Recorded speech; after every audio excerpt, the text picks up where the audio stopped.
o principal detalhe do Lula é que ele sabe escolher as pessoas. Então ele tem misturado o ministério dele com gente experiente, muito experiente, e gente muito jovem. Tem gente que tem medo para fazer isso. Mas quem já foi 3 vezes presidente da República, pode ser a 4ª agora, deve ser a 4ª agora, tem esse direito poético de escolher. Ele tem escolhido muitos jovens e tem dado certo. Mas, ministro, o senhor é uma pessoa muito discreta e está num dos cargos mais importantes da União, que é a CGU, que é uma controladoria que lida desde a transparência do dinheiro público até principalmente a corrupção. O trabalho de combater a corrupção, ele é um trabalho que tem que ser feito com muito esmero, com muito cuidado, com muita atenção e sem show, né? Sem pirotecnia, sem subir na mesa e ficar saltitando. Nós temos que trabalhar com seriedade. Por quê? Porque é um trabalho que precisa continuar, independente de que governo está ali, né? A gente tem que desconfiar das pessoas que saem por aí falando: eu combato a corrupção, eu faço isso, eu faço aquilo.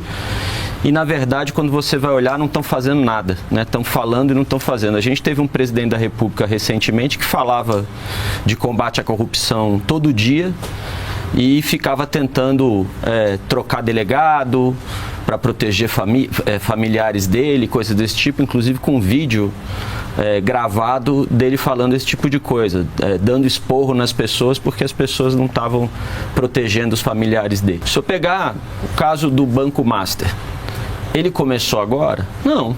Quem que autorizou o Banco Master a existir? Quem que autorizou o Daniel Vorcaro a adquirir o Banco Master, mudar de nome, inclusive, para Banco Master? Quando que isso começou? Não é? Isso não foi agora. O caso do INSS, que você mencionou agora há pouco, a própria CPI, que era controlada pela oposição, diagnosticou que os problemas do INSS começaram pelo menos desde 2019. E por que, inclusive quando eu estive na CPI, eu fiz questão de deixar isso claro para os parlamentares que me questionaram. Falei, bom, vocês estão questionando quem investigou, aí o senhor quem descobriu. Apareceu com protagonismo, sem querer ser protagonista, mas porque foi provocado a ser protagonista, se não me engano, pelo ex-juiz Sérgio Moro, não é isso? Pois é, ele me inquiriu no sentido de dizer que nós tínhamos demorado para investigar, nós não estávamos fazendo o nosso trabalho, e eu respondi para ele, falei, bom, você está questionando quem investigou, quem descobriu, quem está responsabilizando. O senhor, quando ministro da Justiça, recebeu denúncia sobre isso.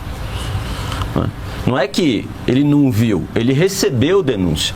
Mandou investigar? Não mandou investigar. Mandou responsabilizar? Não mandou. Ressarciu os aposentados que estavam sendo vítimas daquela fraude? Também não. Então, que moral que tem para questionar quem está fazendo o seu trabalho? Porque quando a gente está lidando com essas coisas de corrupção, Datena, você tem 3 formas. A primeira é você fingir que não viu e torcer para ninguém ver e passar batido. A segunda é você fazer alguma mudança burocrática de procedimento para estancar a sangria, mas deixar o passado para trás, né? E a terceira é você investigar, é você punir, é você responsabilizar e você ressarcir. E foi isso que nós fizemos. Na época o Moro fez as 2 primeiras. Esqueceu de fazer a última. É ele que tem que explicar por que ele não fez o que tinha que ser feito, né? Então, assim, nós fizemos o nosso trabalho. O presidente Lula me deu uma orientação logo no começo do governo no seguinte sentido: Vinícius, você tem que ser intransigente com fraude, com corrupção, com roubo de dinheiro público. Não dá mole, não vacile, vá para cima, fazendo um trabalho sério, respeitando o devido processo legal, sem acusar ninguém sem prova, né? Isso a gente tem que cuidar, né? Porque também nós não podemos punir e responsabilizar pessoas inocentes, porque a gente sabe o preço que isso cobra da sociedade como um todo, inclusive o preço que isso cobra da própria democracia, né? Então a gente tem que tomar esse cuidado. O que a CGU tem feito é um trabalho... Apontar um dedo, ficam 3 apontados para você. Exatamente. E depois, se o cara é inocente, não é proporcional a ele ter sido condenado previamente, né? Exatamente, né? Então, assim, o que nós estamos fazendo? Nós estamos trabalhando em conjunto com a Polícia Federal, porque a CGU, ela tem uma função de punir servidores públicos, mandar servidor público embora, que fez algum ato de corrupção, e punir empresas pela lei anticorrupção. Só Essa que é a diferença da Polícia Federal.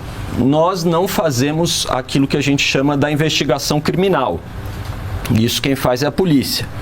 Então a gente precisa se coordenar, trocar informação, ter acesso à informação. O COAF nessa história é muito relevante também, porque eles produzem os relatórios chamados RIFs, relatórios de informações financeiras. Tudo isso vai montando um mosaico de informações que nos permite decidir quem a gente investiga, para onde a gente vai, quando faz busca e apreensão.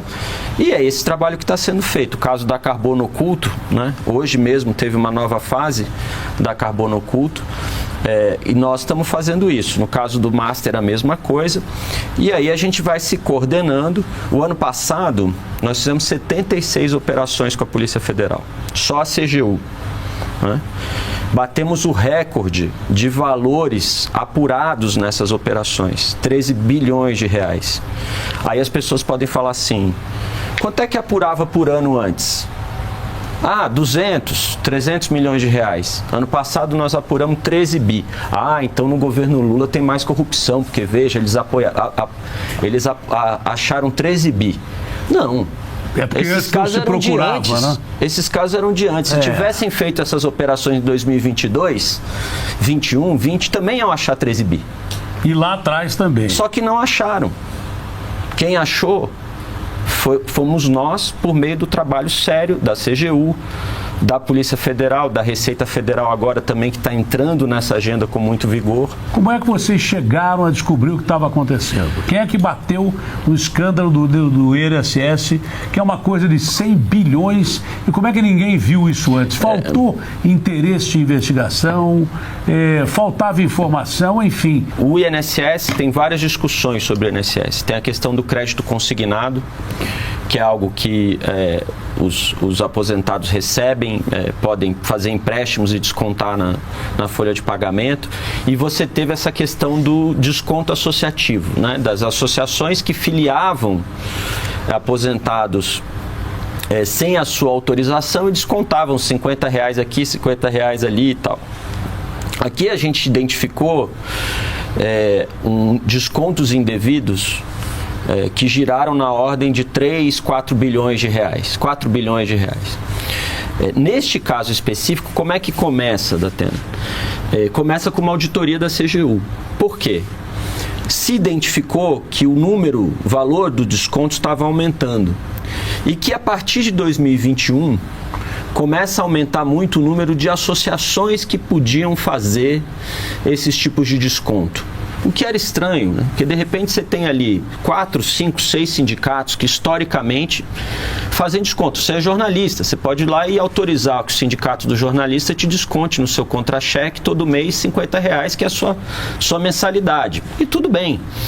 Só que começou a aumentar muito o número de associações. Essa é a dificuldade, onde você mistura o legal com o ilegal. E aí você começa a aumentar muito o número de associações, aumentar muito o número de descontos, e aí o pessoal começa a falar, por que essa explosão de número de associações? De quanto foi que vocês perceberam? Aí, isso estava começando lá já com muita força a partir de 2021, ou seja, no governo anterior.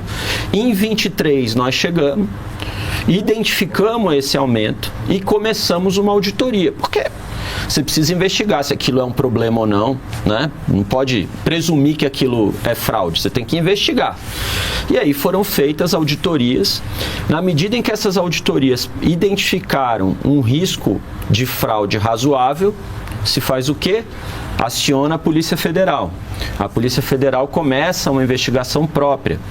E aí, em menos de 6 meses de investigação conjunta da Polícia Federal com a CGU, nós já estávamos pedindo autorização ao Judiciário para fazer as operações nessas entidades em que foram feitas, né? Então, assim, não foi uma investigação, quem entende de investigação criminal sabe que uma investigação que dura menos de um ano é uma investigação rápida.